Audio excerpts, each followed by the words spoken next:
नमस्कार मेरे प्रिय भाइयों बहनों, भागवत धर्म प्रेमी, भगवान श्री कृष्ण के प्रेमी, भगवान शिव के प्रेमी भक्तगण, आप सबको मेरा नमस्कार। आज इस दुनिया में बहुत सारे ऐसे कुछ तथाकथित संस्थाएं, धार्मिक संस्थाएं, तथाकथित धार्मिक संस्थाएं जन्म लिए हैं जो श्री कृष्ण और भगवान शिव के दिए हुए निर्देशों को छेड़खानी करके लोगों को मूर्ख बनाते आए हैं।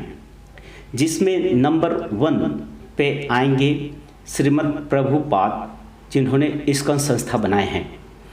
इन्होंने पौराणिक ग्रंथ के सहायता से भागवत शास्त्र में मिलावट किए हैं। पुराण ही सभी नकली देवी देवताओं का गर्भाशय है या गर्भगृह है। पुराणकार अर्ध पशु अर्ध नारी को भगवान बनाया, मातृ हत्याकारी घृण्य अपराधी को भगवान बनाया। भगवान श्री कृष्ण एवं सदाशिव के निर्देश को पददलित किया है। सनातन शाश्वत अपरिवर्तनीय है। युग का दुहाई देकर शाश्वत सनातन को नश्वर बनाया है। शाश्वत सनातन पुरुष श्री कृष्ण को कामुक लंपट एवं चरित्रहीन दर्शाया है। 16,000 नारियों के साथ उनका संबंध दिखाकर श्री कृष्ण के चरित्र को धूमिल किया है, हनन किया है। भगवान के नाम पर पुराणकार की ये कैसी तमाशा है।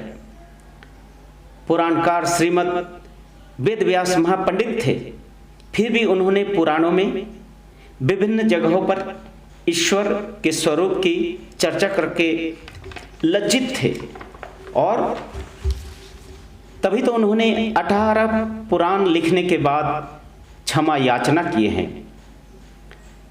वो लिखते हैं, रूपं रूप विवर्जितस्य भवतो यद्दानेन कल्पितं स्तुति अनिर्वचनीयता दुरीकृता जन्मया व्यापित्वं च निराकृत्वं भगवतो यत तीर्था यात्रादिना खंतव्यो जगदीशो तद विकलता दोषत्रयं मत्कृतं। हे प्रभु, मुझसे 3 भूल हुई है। तुम निराकार हो, फिर भी मैंने तुम्हारे रूपों का वर्णन किया।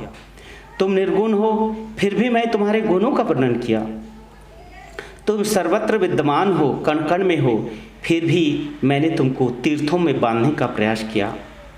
ये भगवत वेद व्यास ने क्षमा याचना की 18 पुराण लिखने के बाद। किंतु श्रीमद् प्रभुपाद इस्कॉन के प्रणेता, क्षमा याचना तो बहुत दूर की बात है, उन्होंने भगवत गीता को ही उलट दिया। वो कैसे? गीता में जो है भगवान श्री कृष्ण कहते हैं अर्जुन को, तुम योगी बनो। प्रभुपाद बोलते नहीं, तुम वैष्णव बनो। श्री कृष्ण बोले तुम योग करो, प्रभुपाद बोले नहीं, तुम माला जप करो। श्री कृष्ण बोलते हैं सिर्फ मेरी ही भजन करो, जो मुझ पे भरोसा करते हैं उन्हीं को मैं मोक्ष देता हूं। प्रभुपाद बोलते नहीं, उनके साथ साथ तुम बलराम, तुलसी, सुभद्रा एवं पुराण वर्णित सभी देवताओं का भजन करो। श्री कृष्ण कहते हैं अद्वैतवाद निर्विशेष सत्ता में मिलना ही मोक्ष है। प्रभुपाद कहते नहीं, द्वैतवाद श्री कृष्ण के दास बनकर, उनके विग्रह बनाकर उनका सेवा करो। श्री कृष्ण बोले मेरा निर्देश मानो। प्रभुपाद बोले नहीं, श्री कृष्ण द्वापर युग के थे, किंतु अभी तो कलियुग है। कलियुग में गौरांग महाप्रभु के जो हरि नाम है उसी को गाओ, उसी से सब कुछ होगा। सब लोग हरे कृष्ण नाम जप करो। अगर इस्कॉन भक्तों को पूछा जाए कि भाई अपना संस्था का नाम कृष्ण भवामृत क्यों रखा, चैतन्य या गौरांग भावामृत भी तो रख सकते थे। अर्थात श्री कृष्ण के स्थान पर चैतन्य महाप्रभु को रखकर गीता का तो अपमान किया ही है, साथ साथ भागवत गीता को भी उलट दिया। मुझे लगता है इस्कन लोगों के व्यक्तिगत और समष्टि जीवन में कलियुग चल रहा है।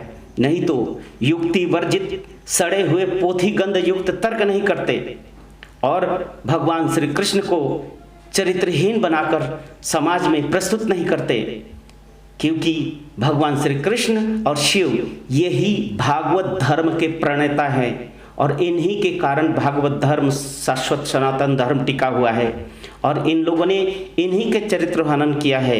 इसलिए सावधान, श्री कृष्ण और श्री भगवान शिव के भक्तगण जागृत हो और भागवत धर्म सनातन का रक्षा करो, तभी ये विश्व बचेगी, ये धरती बचेगी, मानवता बचेगी। धन्यवाद, नमस्कार।